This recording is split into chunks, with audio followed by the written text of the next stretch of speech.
Time to have our ceremony. What a great day this is, and how lucky are we to be living in Utah. Look at this beautiful day.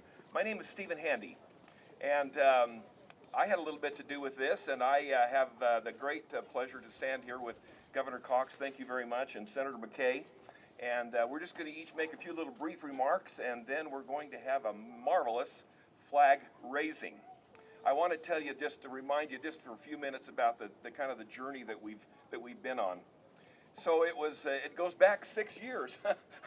I was in the state legislature in the House of Representatives, and I had three constituents come to me, Chance and Joseph and Aaron, and they said, "Steve, have you ever thought about Utah's flag?" And I said, "You know, I'm fifth generation Utahn. I really haven't ever thought much about it. It's just kind of there." And so they began to educate me and take me on a journey to see what we could do to make a little bit of an improvement. And it has been a journey, as all of us know. Well, as I decided to file legislation and file a bill that we could create a state task force to look at a possible additional new flag, an updated flag, Senator McKay, my good friend, texted me, called me, said, "Steve, I want to get involved in this." And I said, "Why not?" And so it has been quite a journey, and I will pay tribute to him for getting it over the finish line with some things after I got sidelined. So just a couple other little things. Thank you, Governor Cox, for your unwavering support. You and the Lieutenant Governor Deidre Henderson were the chairs of our state flag task force. Myself, Representative Elizabeth Waite, is right here, and Representative Robert Spendlove, and then on the Senate side we had Jake Andrig and Luz Escamilla, and of course Senator McKay. And we went through a process, and I'm so grateful, all of us are, to the former Director of Cultural and Heritage Arts, Jill Love is here. Thank you, Jill, and your team, and David, and thanks also to Lizzie Ferrari, who had the vision to help us with not just a flag, but really this initiative more than a flag. And it took many months, and it was wonderful to see the public input from the people of the state of Utah, and the 7,000 submissions for flag designs, and getting that narrowed down, and finding out what are we as Utahns, and what we want to be, and what represents us as Utahns, what could better represent us. I want to also pay tribute to Speaker Mike Schultz, who isn't here today, who helped Senator McKay with the final legislation in 2023.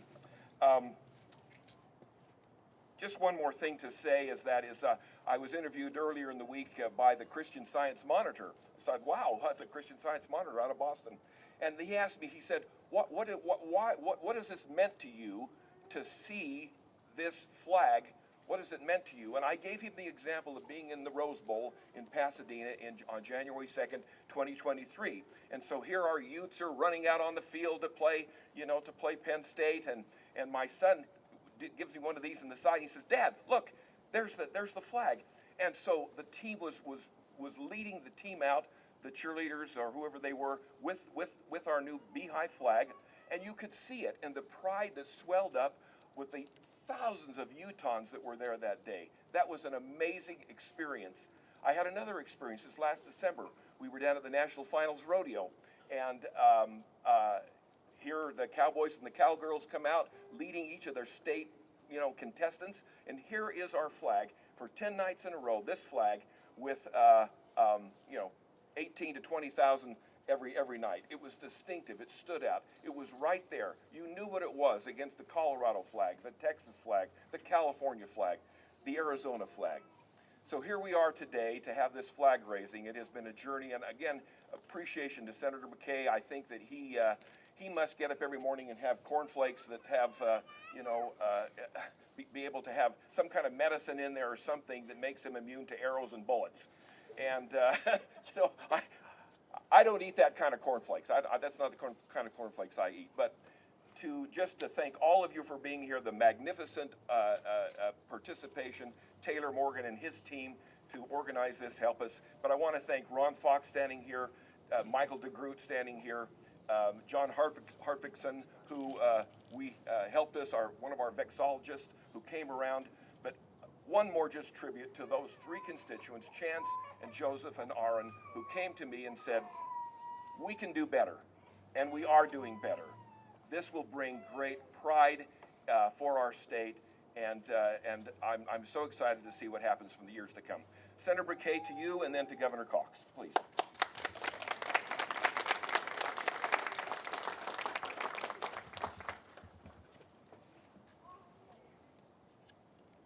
Well, it's State Flag Day. And I don't know that I've ever looked forward to a state flag today ever before. And I'm not sure in 2011 when it was created that this is what the creators and those who stood in 2011 and stood on these very steps and celebrated the first State Flag Day. You know, I could say a lot about the process. I could say a lot about the people. I could say a lot about Utah, but I won't. Today, I'll just talk about the flag. The beehive on the new state flag is 276% bigger. Yes, I know exactly how much bigger.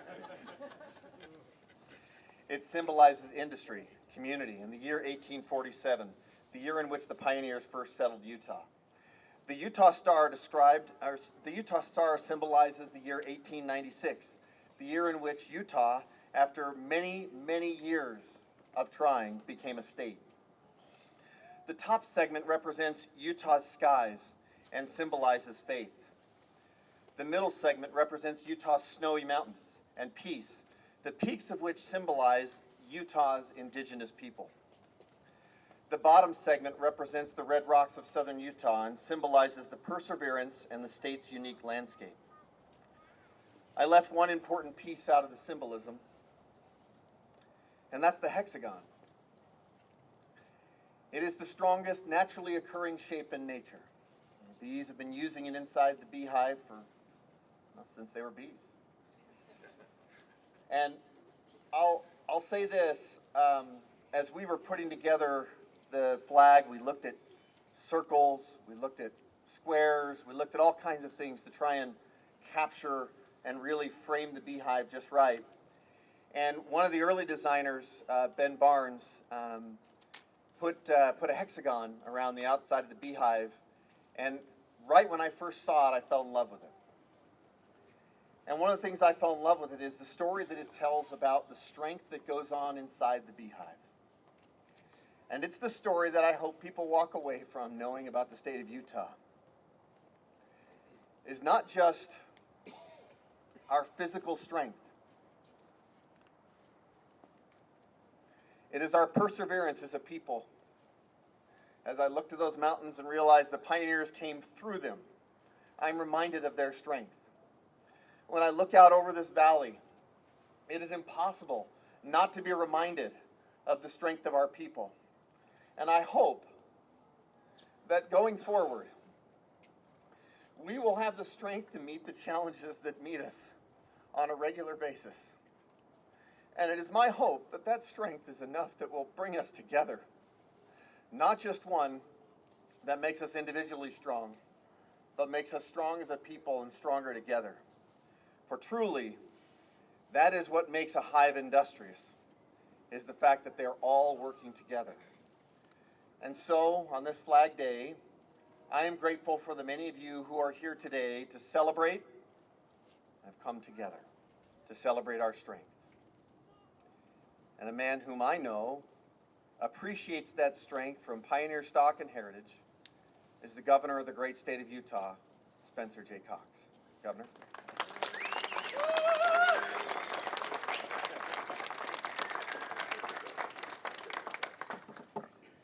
Ladies and gentlemen, it's an honor to be here with you today on this Utah Flag Day. I want to thank these gentlemen behind me, former Representative Steve Handy and Senator Dan McKay, for their tireless and relentless efforts as they have worked to move forward on this very ambitious project.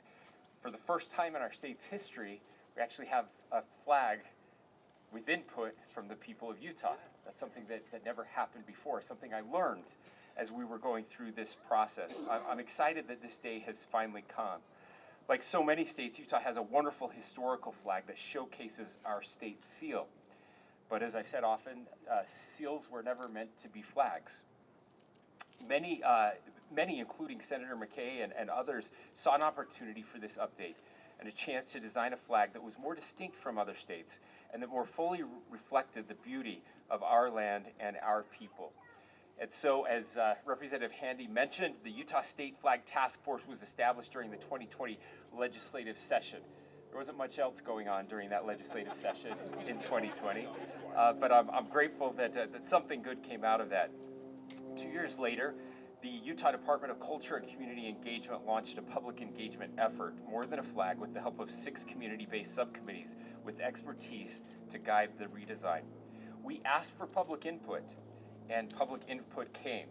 In all, we received 5,702 submissions, as well as more than 1,000 text descriptions of designs, plus some earlier designs submitted through a Salt Lake Tribune contest for over 7,000 flag designs. I think it blew all of our minds to see those actual numbers. Volunteers represented a range of ages, expertise, and geographic diversity in guiding the statewide initiative. These flag scholars, or a word I learned, the vexillologists, and public historians offered guidance for the outreach process while providing insight and context about Utah's original state flag. Designers and artists shaped the submission process and selected 70 inspirational designs. Some members guided professional designers in refining the 20 semifinalists. And after a lot of discussion, here we are. The result is this incredible flag, the Beehive flag, a symbol of this beautiful state with its red rock, blue sky, snow-capped mountains, and of course the beehive, a symbol of our industry and cooperative spirit. Now, I love the historical flag of this state, and I'm grateful to the people of Utah who also love the historical flag of this state. And I'm grateful that that historical flag is not going anywhere. That historical flag will continue to be part of our history and heritage and will continue to fly here above the capital of this great state. And I'm grateful for those who became passionate about the historical flag, many of whom did not know what the historical flag was before this happened. It gave us all a better appreciation for that symbol. And that seal is also not going anywhere. That will forever be the seal of the state of Utah, and we should be proud of it. I too am excited and looking forward. I didn't make it to NFR this past year, but I will be there this December, and I can't wait. I was there 2 years ago and couldn't find our flag. As I saw them circling, I'm like, that's ours. No, that's not. That's ours. That's ours. No. Now I will know. Not just Texas gets a cool flag. Utah now gets one as well. I want to thank all of those who have stepped up, again, to support this effort, especially our friends at CCE, Jill Love, who led the charge at the time, and all of the employees. You have no idea how much time and effort they put into this. It was incredible. Now, I want to leave you with a story. I've shared it with some of you before, but I think it's worth sharing again.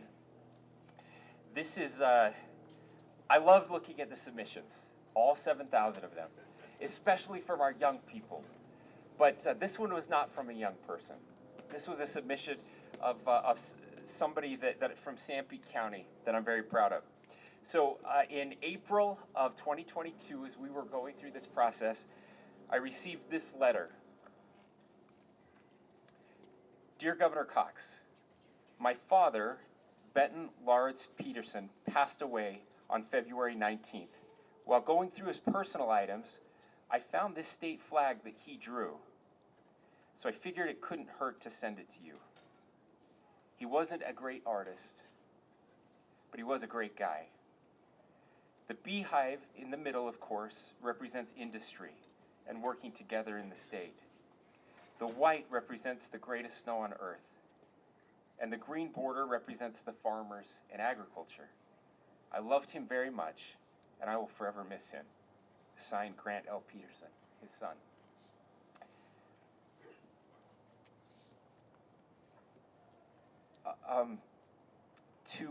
To Benton, who's I hope he got leave to come watch this today. We got 2 out of the 3 of his symbols on this flag. I think he would be very proud of what we did. And I think it's pretty amazing that one of the very last things he did on this earth, sitting in his chair, was to draw a flag with a beehive that I think is about 320% larger than the old one, but pretty close if I'm looking at the dimensions of his hand-drawn flag. The one symbol that I want to mention that was not mentioned by Senator McKay, there are the red, white, and blue of this new flag, are the same red, white, and blue of this flag to my right. I believe the greatest flag in the history of the world, that represents the greatest country in the history of the world, because it represents an idea that we are all created equal, and that we are endowed from on high with inalienable rights, among which are life, liberty, and the pursuit of happiness. Those symbols exist in this flag as well. And just as I believe we live in the greatest country because it's a country based on an idea, Utah is also great. And it is an idea, a powerful idea, that we together are stronger than any one of us individually. That's why the beehive was chosen. That's why the hexagon was chosen. I want to underscore what Senator McKay said. We are stronger when we are unified. We don't become unified by all agreeing on everything or believing the same thing. That's not unification. That's something else. Right? Unification means we disagree and we fight passionately, but we do it with respect. And then we come together to support each other to make this state a stronger place.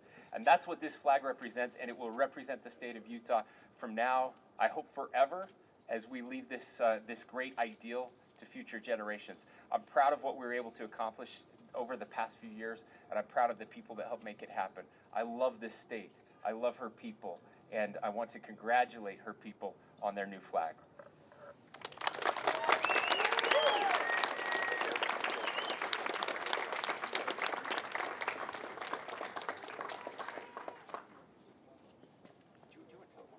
We're going to raise the flag.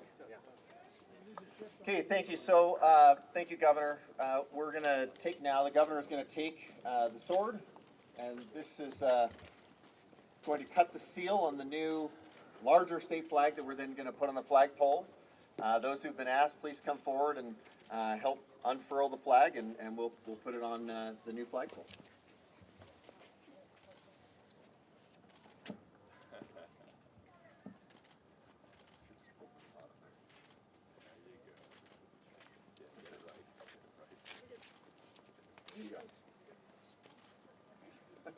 That's good. Perfect. The seal is off. I didn't hurt anybody in the process. No reason to call 911.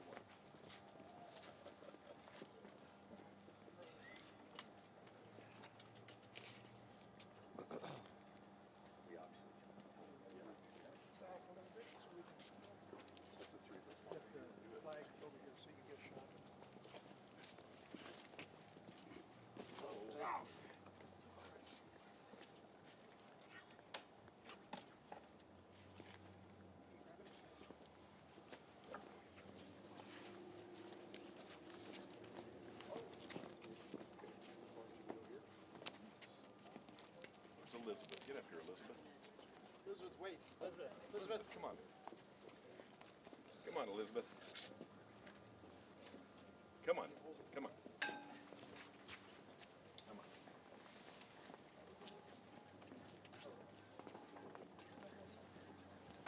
Where's Jill? I don't know. Where's Jill? Come up here, Jill. Jill Love, come on. Help us out. Come on.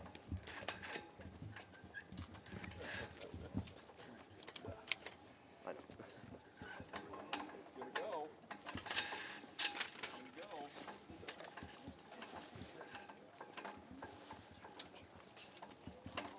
I know.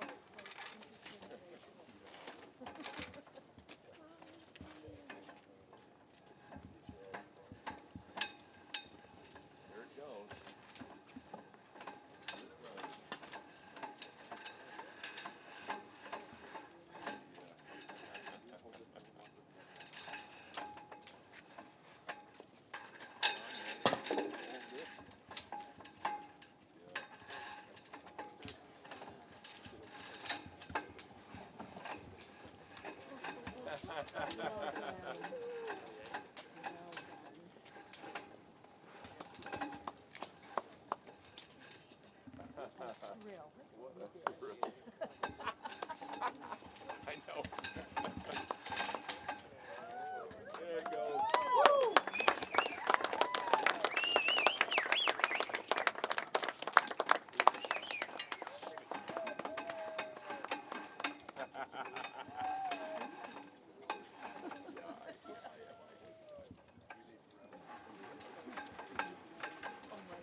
we need some.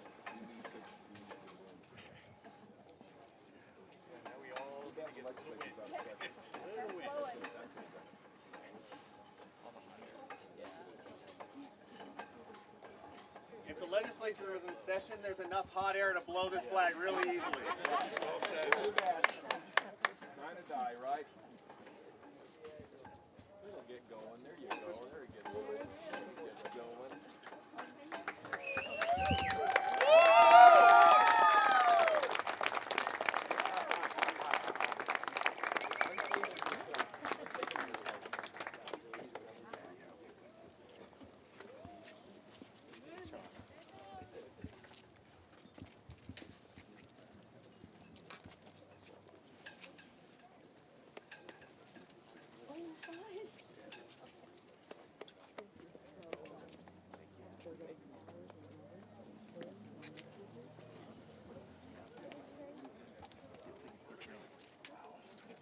Oh, there it is. Oh, yeah, 45 sign them, yeah. Well, as we close this meeting, I just want to thank Colonial Flag really quickly. I want to thank the Sea Cadets who are here and Devon Simper for helping arrange this, and thank you for the Navy for being here as well. Salt Lake Fire Department. Thank you for the Salt Lake Fire Department and for United Fire Authority. Thank you for bringing the trucks. Honestly, this couldn't have happened without their effort and impact. And I probably could go down the list of all the thank yous I should be giving. Just punch me later if I didn't get you. So, thank you so much, everyone, for being here. Oh yeah. One last thing, just so you know, if you want to go inside the Capitol, we have a new exhibit down on the ground floor that shows the historical kind of evolution of the state flags, and you can go see that piece down in the Hall of Governors or just outside the Hall of Governors. And for those of you who are not history aficionados, Colonial Flag, Devon Simper, and Paul Swenson have made it so that we have printed versions of every flag for the state of Utah has ever had. And you'll see all the way back to territorial times on the my far right, and then it continues all the way across. And I'd tell you stories about all of them, but we don't have enough time. I could turn the mic over to John, who could tell you longer stories, but we still don't have time. But thank you all for being here. Oh yeah. And just around the back of this fire truck, I brought a few t-shirts. So if you want a t-shirt that has the new flag on it, or at least the center emblem, feel free to grab one of the back of my truck as long as they're there.